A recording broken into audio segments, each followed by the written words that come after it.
ফের একবার যান দুর্ঘটনা। এবার লক্ষ্য করা গেছে আরকে নগরের নবচন্দ্র চৌমুহনীতে একটি গাড়ি এবং স্কুটির সংঘর্ষ ঘটে। স্থানীয় সূত্রে যে খবর পাওয়া গেছে, দুর্ঘটনায় স্কুটির চালক গুরুতরভাবে আহত হয়েছে এবং তাকে দ্রুত হাসপাতালে নিয়ে যাওয়া হয়েছে। বর্তমানে তার চিকিৎসা চলছে জিবি হাসপাতালে এবং যদিও আহত স্কুটি চালকের অবস্থা গুরুতর বলে জানা গেছে। এ নিয়ে কি রয়েছে সংশ্লিষ্টের পক্ষ থেকে বক্তব্য শুনুন। मैं बोलता मैं बोल रही मैं स्कूल से अभी आ रहा था। मैं प्राइवेट स्कूल का हूँ। मैं साइड से आ रहा था, मेरे को होली क्रॉस जाना था।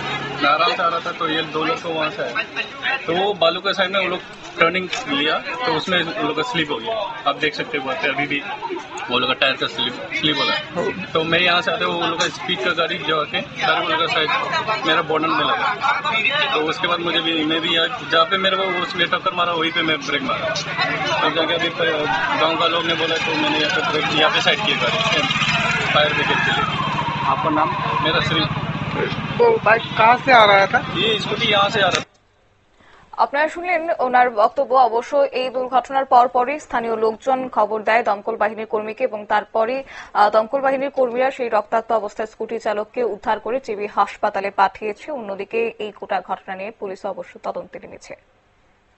নিয়ে নিচ্ছি ছোট্ট একটি বিজ্ঞাপন, বিরতির সঙ্গে থাকুন।